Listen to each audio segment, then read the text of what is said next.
नमो अरिहन्ताणं नमो सिद्धाणं नमो आयुर्याणं नमो वज्रायाणं नमो लोये सवसानं।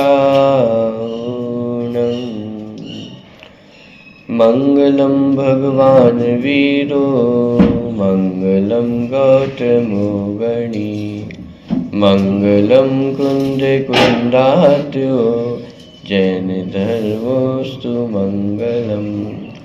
सर्वमङ्गलमाङ्गल्यं सर्वकल्याणकारकं प्रधानं सर्वधर्माणां जैनं जयतु शासनम्। वन्दितु सर्वसिद्धे ध्रुवमचलमणोमपं गतिं पत्ते वोच्छामि समयपाहुड मृण्मो सुध केवली भणिदम्।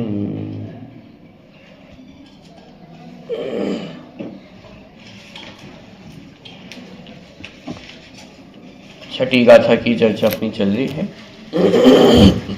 गाथा का पाठ एक बार यहाँ से करते हैं। पृष्ठ क्रमांक 63।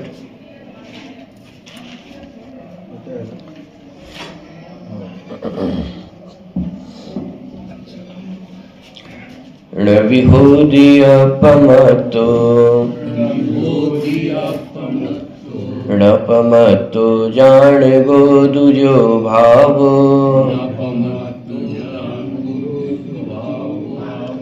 एवं भणन्ति शुद्धम् णादो जो सोदुसो चैव।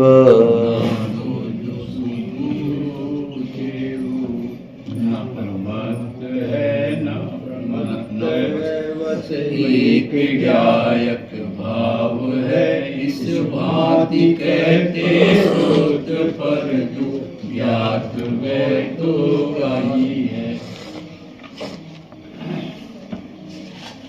एक गायक भाव न प्रमत्त है न अप्रमत्त है और इस कारण से वह शुद्ध है। इस प्रकार की चर्चा छठी गाथा में अपन समझ रहे हैं।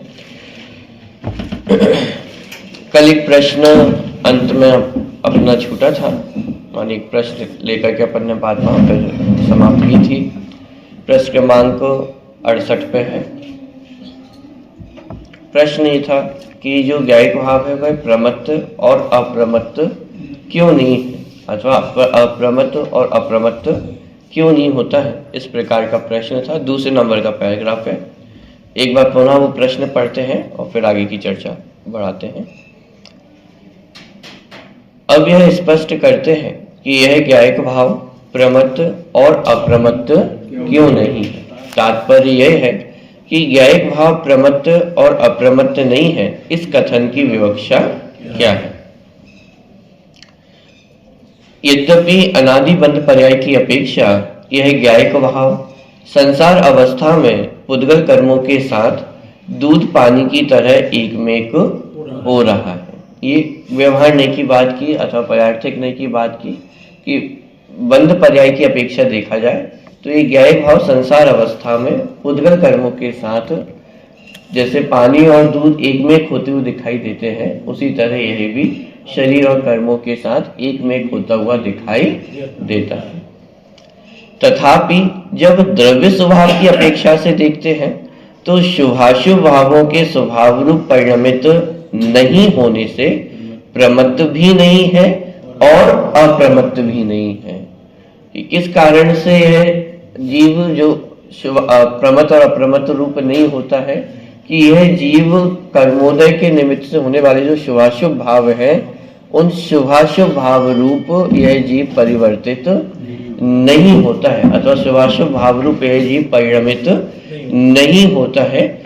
इस कारण से यह जीव न प्रमत्त है न अप्रमत्त है। तो बंध पर्याय की अपेक्षा देखा जाए तो उसमें एक माने बंध दिखाई देता है। जीव और शरीर, जीव और कर्म, जीव और मोह राग द्वेष, ये सब एक में दिखाई देते हैं। लेकिन मूल द्रव्य स्वभाव की अपेक्षा देखा जाए तो जीव अलग है, पुद्गल अलग है। संयोग के काल में भी जीव जीव ही रहता है और पुद्गल पुद्गल ही रहता है, वो एक में एक नहीं होते हैं। तो इस प्रकार की चर्चा यहाँ पे की कि दूध और पानी की तरह एक में एक हो रहा है, तथापि जब द्रव्य स्वभाव की अपेक्षा से देखते हैं तो शुभाशुभ भावों के स्वभाव रूप परिणमित नहीं होने से प्रमत्त भी नहीं है और अप्रमत्त भी नहीं है। शुभाशुभ भावों के स्वभाव रूप परिणमित नहीं होने से इसका क्या अर्थ हुआ? ज्ञायक भाव है, वो जो पंडित वही नहीं होते ही नहीं है कहीं पंडित। तत्वों की भाषा में कहें तो आश्रम और बंध, कि यह जीव आश्रम रूप भी नहीं होता, बंध रूप भी नहीं होता है, न शुभ भाव रूप होता है न अशुभ भाव रूप होता है। इसका मतलब ये हुआ कि हमारी पहचान हमारे शुभाशुभ भावों से नहीं है।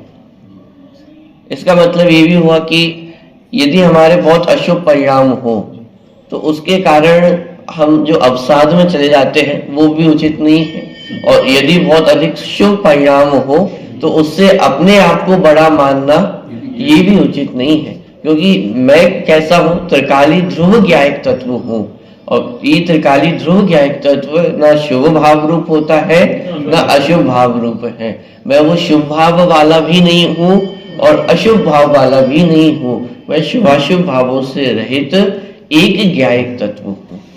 हाँ, जब चरणान युग में जाएंगे तो वहां निश्चित रूप से अशुभ को छोड़ने की और शुभ को ग्रहण करने की प्रेरणा दी जाएगी कि भाई अशुभ परिणाम नहीं करने चाहिए, शुभ परिणाम होने चाहिए। वो चरणान युग की शैली है। लेकिन जब हम अध्यात्म को पढ़ते हैं तो अध्यात्म में शुभ और अशुभ दोनों को एक खाते में डाल करके उसको पर के खाते में डाला कि मैं शुभ भाव रूप भी नहीं हूँ और अशुभ भाव रूप भी नहीं हूँ। तो ये कथन क्यों किया जा रहा है? जिस आप वर्तमान में शुभ भाव को भी छोड़ दे, इसलिए कथन किया जा रहा है कि शुभ भाव भी छूटेगा, लेकिन कब छूटेगा? कि जब स्वभाव में आश्रय को प्राप्त होगा। अशुभ भाव कब छूटा था? जब शुभ भाव का आश्रय लिया था। शुभ भाव कब छूटेंगे? दो रास्ते हैं, या तो नीचे भी जा सकता है या ऊपर जा सकता है। अशुभ भाव का आश्रय लेगा तो भी शुभ भाव छूट जाएंगे, लेकिन इस तरह से शुभ भाव को छोड़ना नहीं है। शुभ भाव को छोड़ने का उपाय है स्वभाव का आश्रय लेना। जहां स्वभाव का आश्रय होगा तो वहां शुभ भाव भी छूट जाते हैं। लेकिन ये बात हमें समझनी है कि ये बात तो हुई छूटने की, लेकिन यहाँ ये बात चल रही है कि मैं छूटा हुआ ही हूँ।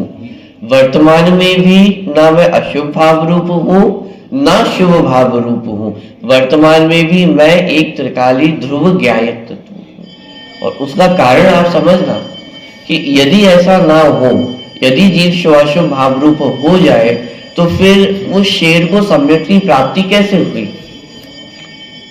एक समय पहले तक तो मांसाहार कर रहा था, एक समय पहले तक तो अशुभ परिणाम थे, एक समय पहले तक तो तीव्र कषाय थे। बिना तीव्र कषाय के मांसाहार नहीं हो सकता है। तो एक समय पहले तक तो तीव्र कषाय है, अशुभ परिणाम है, पापमय परिणाम है। तो यदि अशुभ भाव से जीव भी अशुभ रूप हो जाए तो फिर सम्यक की प्राप्ति कैसे हो?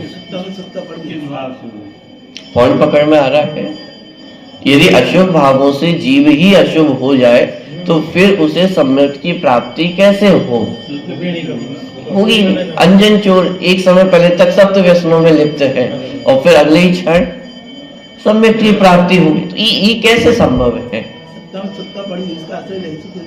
कि वर्तमान में भी शुभाशुभ भावों से जो त्रिकाली ध्रुव ज्ञायक तत्व है वह सदा अप्रभावित ही रहता है। यदि अप्रभावित ना रहे तो सम्यक का कारण ही अस्त हो जाए, सम्यक की प्राप्ति ही ना हो। कि वो जो ज्ञायक तत्व है वो सदा नित्य उदित, अपन पहले पढ़ के आए थे ना कि नित्य उदित है। नित्य उदित का मतलब क्या? कि तीव्र कषायों के काल में भी वो अस्त नहीं होता है, शुभ भावों के काल में भी अस्त नहीं होता, अशुभ भाव के काल में भी अस्त नहीं होता है, और शुभ भाव रूप भी नहीं है। क्यों?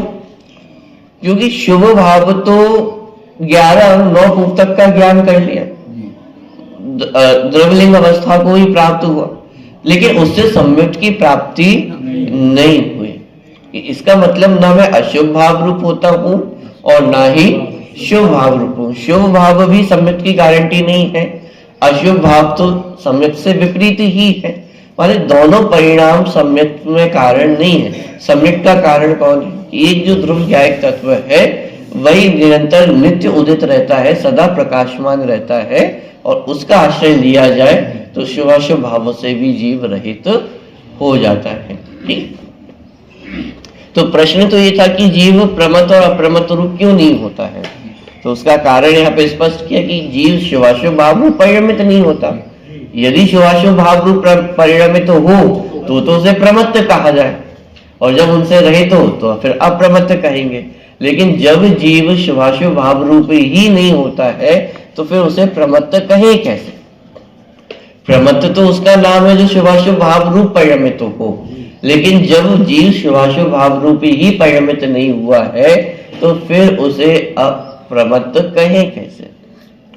जैसे सब पानी का स्वभाव शीतल है, तो पानी का स्वभाव उष्ण क्यों नहीं कहते हो? अरे ऐसे पानी का स्वभाव तो शीतल है ही, लेकिन गर्म पानी के स्वभाव को भी आप क्या कहते हो? शीतल है। ऐसा क्यों? दिख तो रहा है पानी गर्म हो गया है। कि गर्म पानी के काल में भी वो पानी कभी उष्णता को प्राप्त नहीं होता, सदा शीतल स्वभाव को ही धारण करके रहता है।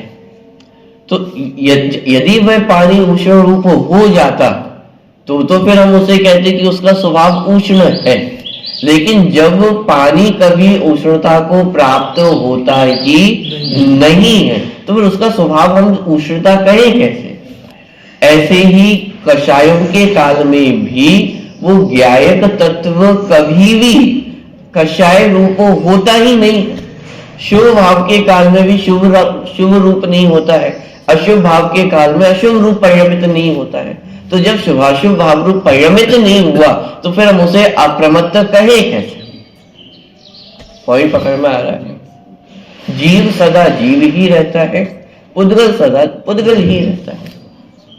पुद्गल भी तो कभी जीव रूप नहीं हुआ। जीव और पुद्गल दोनों का संयोग है ना अनादि काल से। न जीव कभी पुद्गल रूप हुआ, न पुद्गल कभी जीव रूप हुआ। दोनों में ये शक्ति है ना कि अपने स्वरूप को टिकाए रखे, एक दूसरे रूप कभी भी होते नहीं। तो जीव को प्रमत्त और अप्रमत्त क्यों नहीं कहा? वही ज्ञायक भाव प्रमत्त और अप्रमत्त क्यों नहीं है?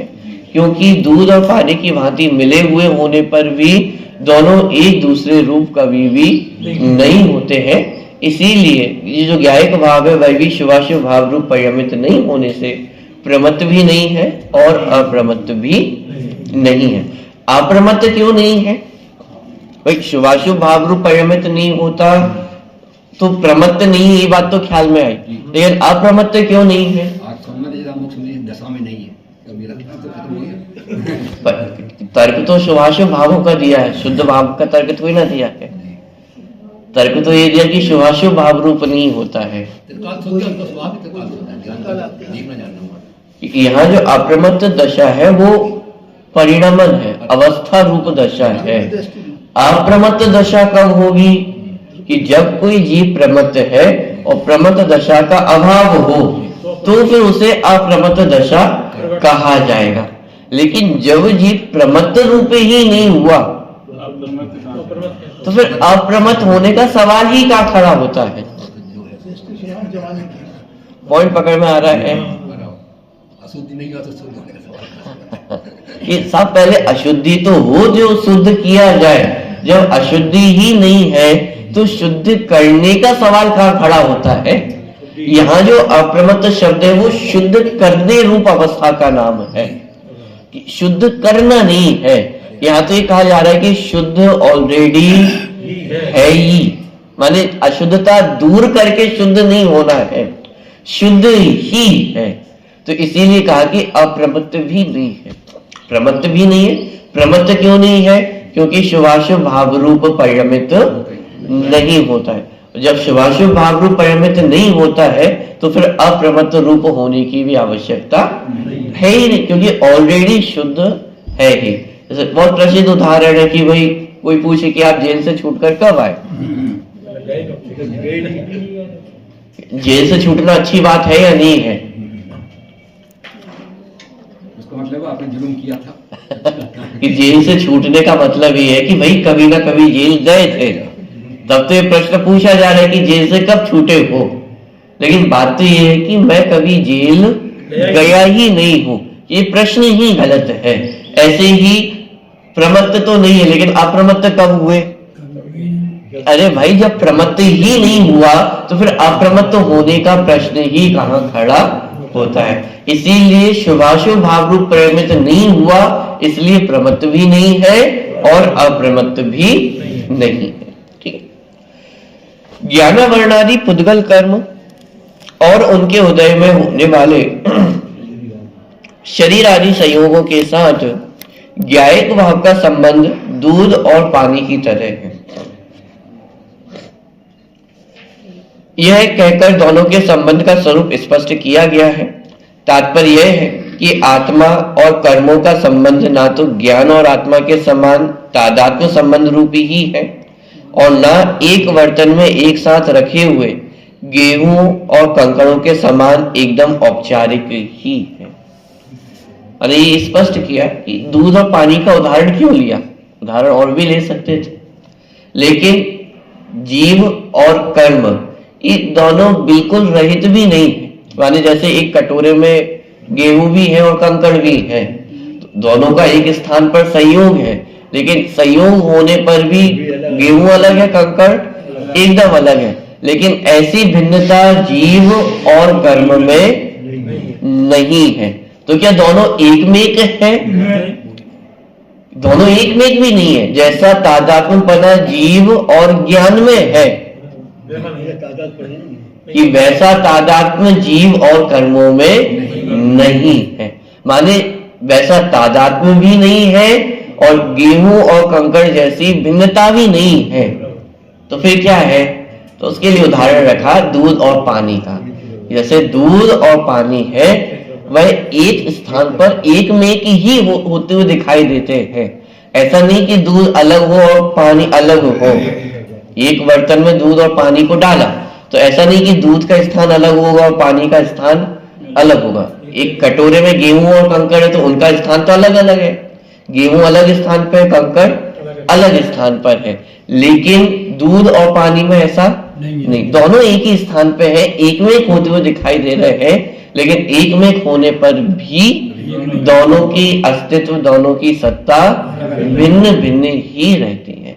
तो ये उदाहरण भी बड़ा सोच समझ के यहाँ पे प्रस्तुत दिया गया है। ठीक है। तात्पर्य यह है कि आत्मा और कर्मों का संबंध ना तो ज्ञान और आत्मा के समान तादात्म्य संबंध रूप ही है और ना एक बर्तन में एक साथ रखे हुए गेहूं और कंकड़ों के समान एकदम औपचारिक ही है।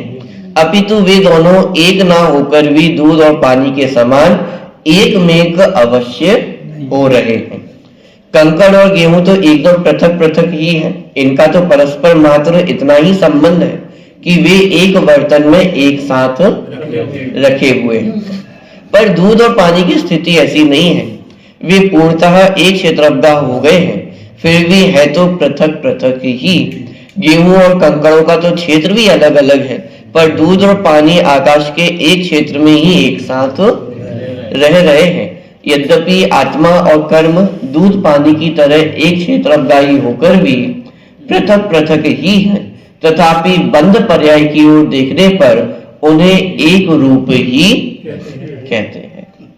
तो ये माने जो कर्णानुयोग का सिद्धांत जब हम पढ़ेंगे, कर्णानुयोग के ग्रंथ पढ़ेंगे, तब इस प्रकार का कथन ही किया जाएगा कि सब जीव संसार में है, कर्मों से बंधा हुआ है, मोह रागी द्वेषी है।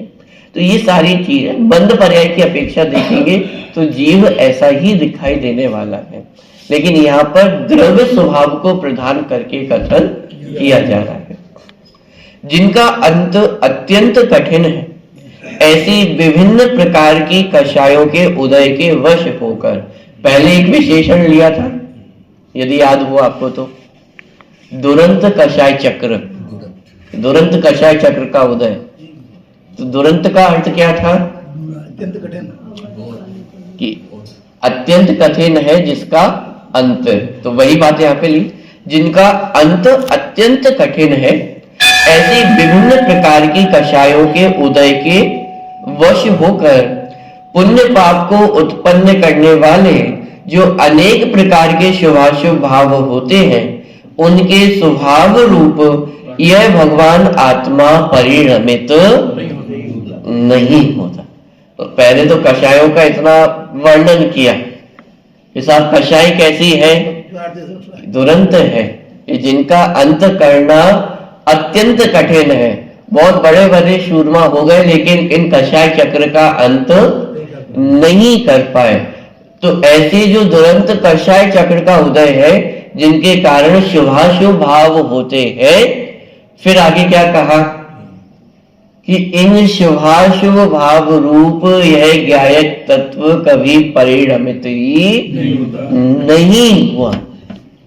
मानो जैसे पहले बहुत हवा भरी हो और फिर एकदम से उसको पूरा पिचका दिया हो।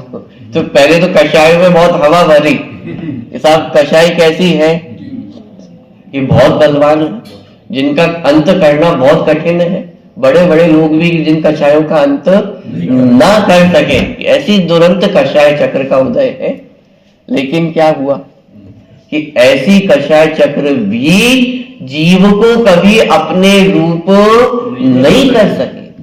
तीव्र से तीव्र कर्म का भी उदय आया, मिथ्यात्व का भी तीव्र से तीव्र उदय रहा, लेकिन उसके बाद भी जीव रंच मात्र भी अपने स्वभाव को नहीं छोड़ा। तो यह कषायों की महानता बताई जा रही है या स्वभाव की महिमा बताई जा रही है? ये स्वभाव की महिमा है कि इतने दुरंत कषाय चक्र के उदय में रहते हुए भी अपने स्वभाव को कभी नहीं छोड़ता है। देखिए, तो जिनका अंत अत्यंत कठिन है, ऐसी विभिन्न प्रकार की कषायों के उदय के वश होकर पुण्य पाप को उत्पन्न करने वाले जो अनेक प्रकार के शुभाशुभ भाव होते हैं, उनके स्वभाव रूप यह भगवान आत्मा परिणमित ही नहीं होता है। नष्ट करने की बात नहीं की जा रही है कि साहब ये पुण्य पाप का उदय है, कर्म है, उनको नष्ट कैसे किया जाए। नष्ट करने की बात तो बहुत दूर है। यहाँ तो ये कहा जा रहा है कि शुभाशुभ भाव रूप जीव कभी परिणमित ही नहीं हुआ है, और जब परिणमित ही नहीं हुआ तो नष्ट करने की बात तो क्यों, कहां से करे? बात समझ में आ रही है? यह कर्मों को नष्ट करने की बात नहीं है, यह कषायों को दूर करने की बात नहीं है। यहाँ तो ये कहा जा रहा है कि कषायों का प्रवेश ही नहीं है। प्रवेश हो तो बाहर निकालने की बात की जाए, लेकिन यहाँ तो ये चर्चा है कि उन कषायों का प्रवेश आत्म स्वभाव में ही नहीं है, इसलिए नष्ट करे या नहीं करे अथवा कैसे करे, वो चर्चा ही नहीं है। पॉइंट पकड़ में आ रहा है? इस कारण वह प्रमत्त भी नहीं है और अप्रमत्त भी नहीं है। यह द्रव्य स्वभाव की बात है। देखो, दोनों बातें यहाँ पे स्पष्ट की हैं, कोई स्वच्छंदी ना हो, इसलिए बंध पर्याय को भी स्पष्ट किया जा रहा है कि जीव और कर्मों का संयोग है या नहीं है, वर्तमान में बंधन है या नहीं है। उसको भी स्पष्ट किया कि दूध और पानी की भांति वर्तमान संसार दशा में दोनों एक में रूप है। जीव भी है, कर्म भी है, शरीर भी है, मोह राग द्वेष के परिणाम भी है। ये सारी चीजें वर्तमान में विद्यमान है। बंध पर्याय का दृष्टिकोण होगा तो ये सारी चीजें हमें दिखाई देंगी। लेकिन विशेष बात यह है कि ऐसा संयोग होने पर भी दोनों एक रूप कभी हुए नहीं है। जीव और पुद्गल का अनादि काल से संयोग है, एक में एक रूप है।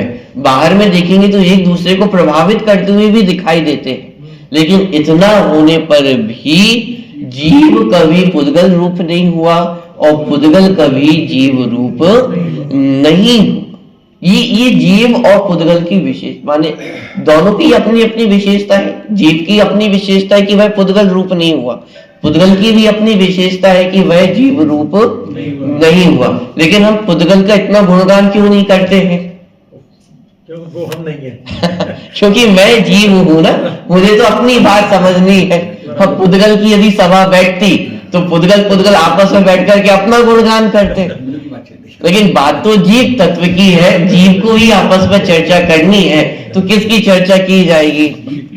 कि जीव तत्व का ही गुणगान किया जाएगा कि ज्ञायक तत्व की विशेषता है कि वह कभी भी मोह राग द्वेष रूप, शरीर रूप, कर्म रूप परिणमित नहीं होता है। ठीक है, तो दोनों बातें समझना। द्रव्य स्वभाव की अपेक्षा से कथन किया जा रहा है तो जीव शुद्ध ही है।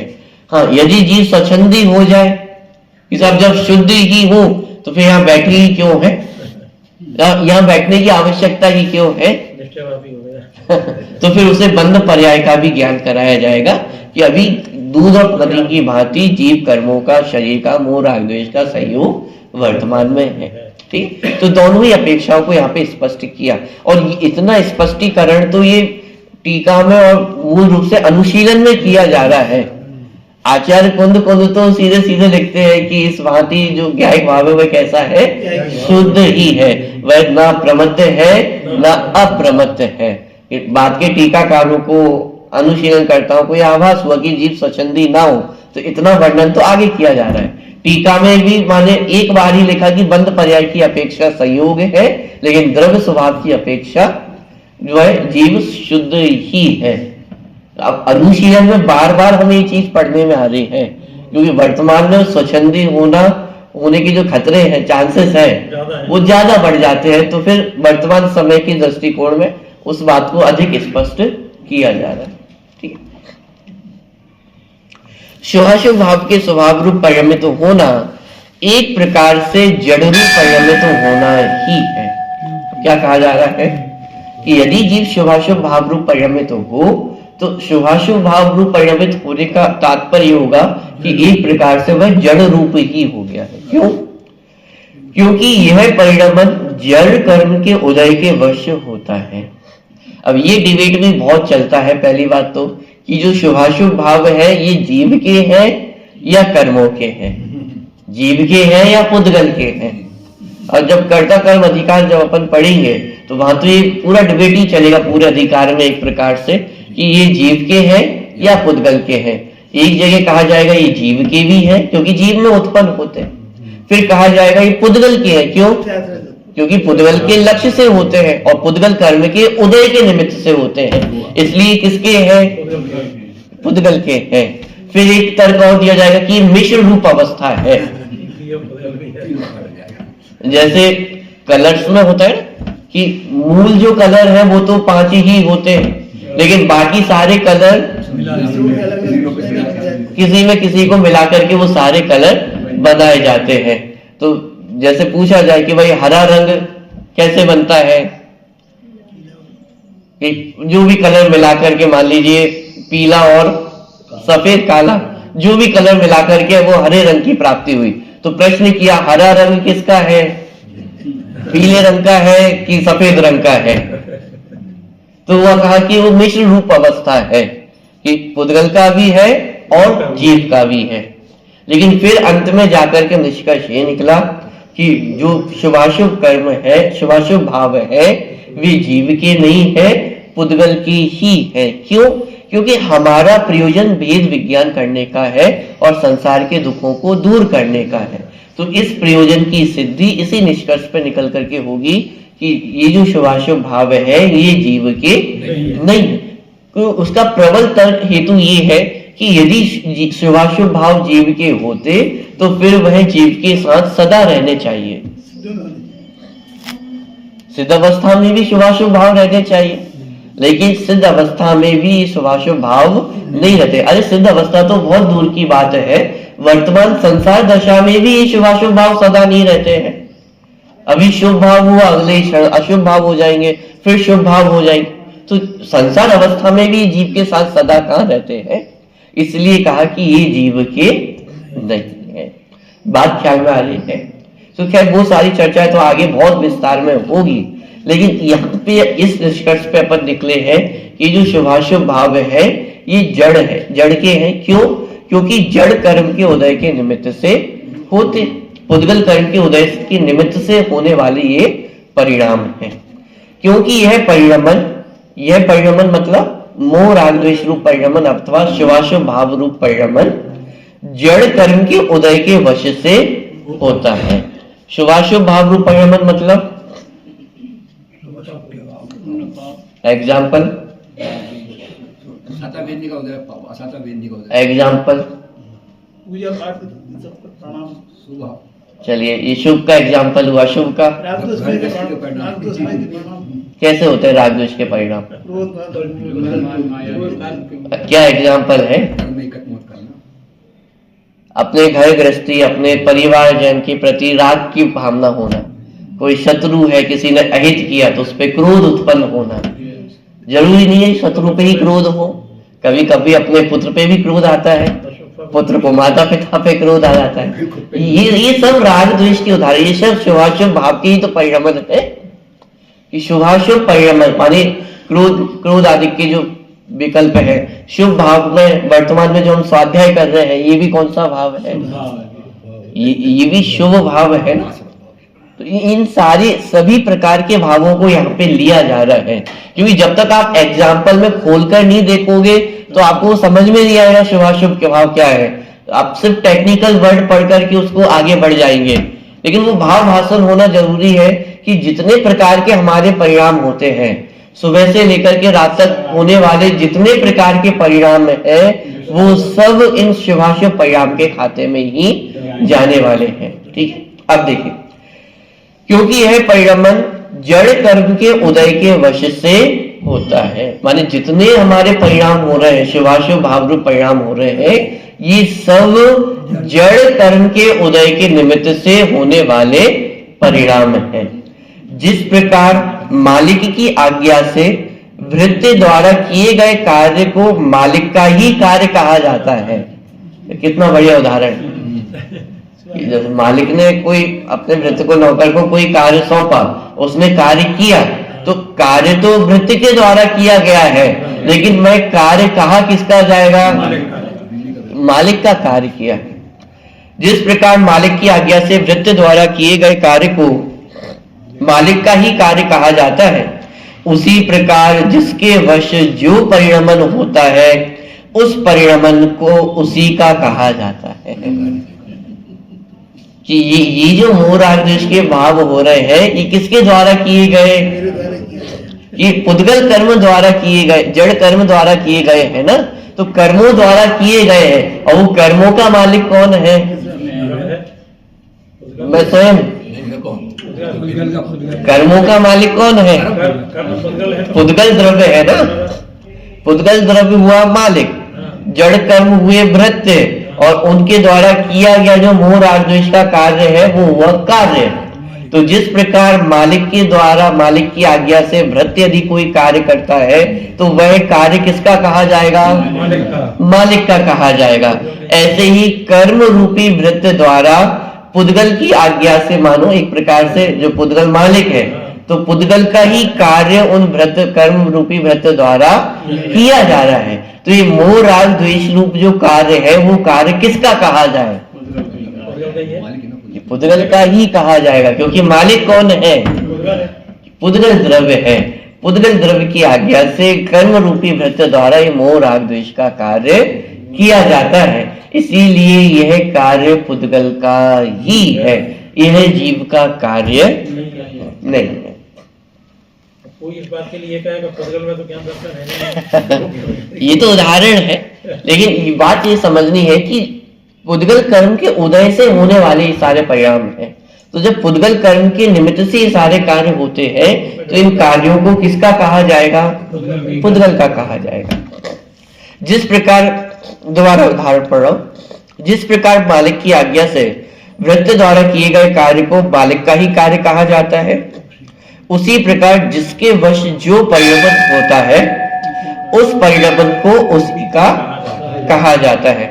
मूल बात यहाँ आज्ञा देना नहीं है, मूल बात यहाँ ये है कि जिसके वश जो कार्य होता है, तो मोह राग द्वेष का जो उत्पत्ति हो रही है, वो किसके वश हो रही है, किसके कारण हो रही है? मोह राग द्वेष के उदय के निमित्त से ये कर्म के उदय के निमित्त से ये मोह राग द्वेष के परिणाम हो रहे। तो इसलिए इन मोह राग द्वेष के परिणामों को किसका कहा जाए? पुद्गल का कहा जाएगा।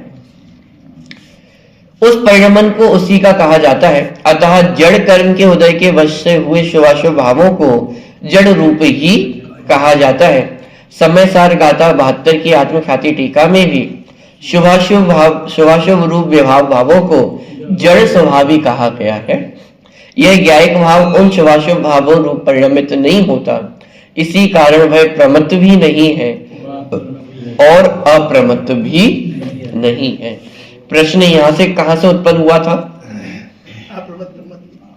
ये जो ज्ञायक भाव है वह प्रमत्त और अप्रमत्त क्यों नहीं है, तो उसका समाधान ये इतना बड़ा यहाँ पे दिया जा रहा है। और सीधा सीधा समाधान ये है कि जीव कभी शुभाशुभ भाव रूप परिणमित नहीं होता।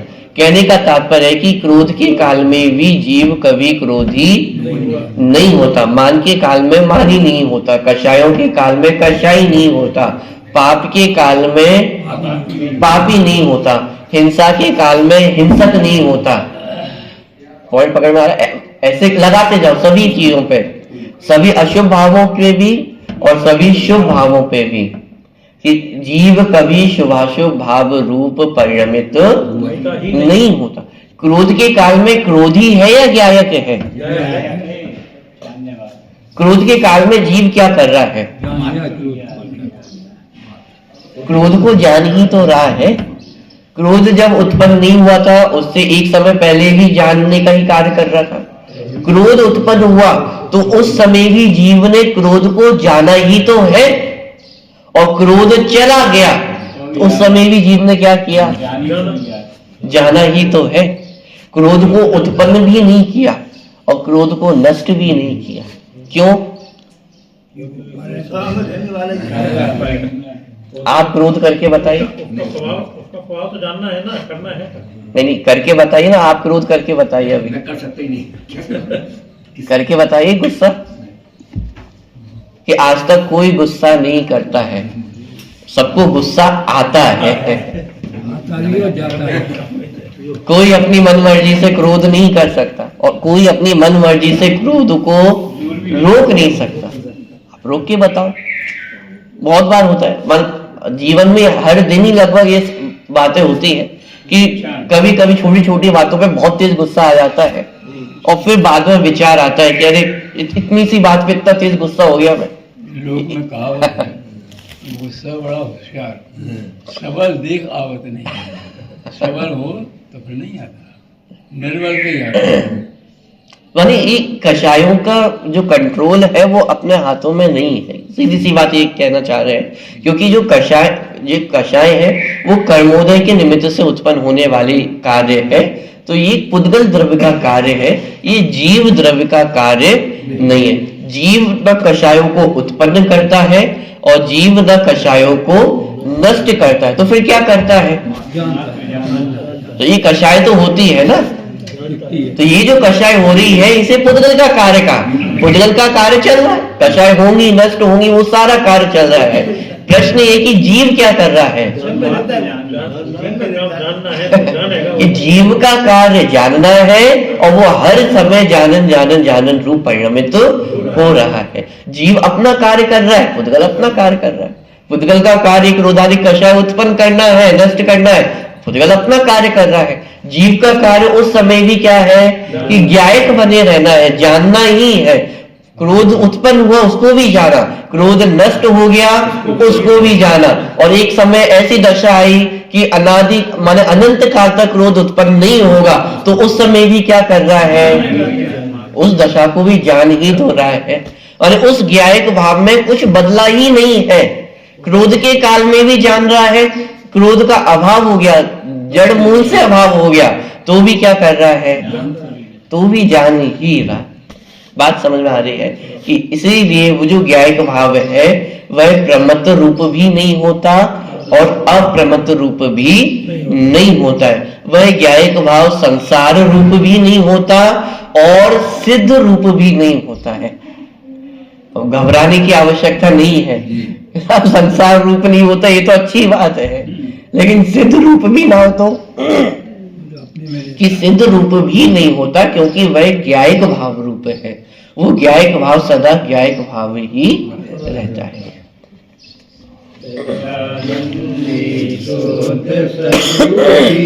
अविनाशी में आत्मस्वरूप शुद्ध स्वरूपी अविनाशी में आत्मस्वरूप शुद्ध स्वरूपी अविनाशी में आत्मस्वरूप। स्तुति नंबर 17, पेज नंबर 25, स्तुति नंबर 17। हमें किसी धर्म पर चलना सिखाती रोज वाणी, सदा सुबह आचरण करना सिखाती रोज वाणी। 84 लाख योनि में भटक नर जन्म पाया, निधि निधि भूल नहीं पाए, सिखाई रोज ग्रहण करना नहीं करना, क्या ज्ञान क्या पराया है, वेद विज्ञान इसका भी कराती रोज जिनवाणी।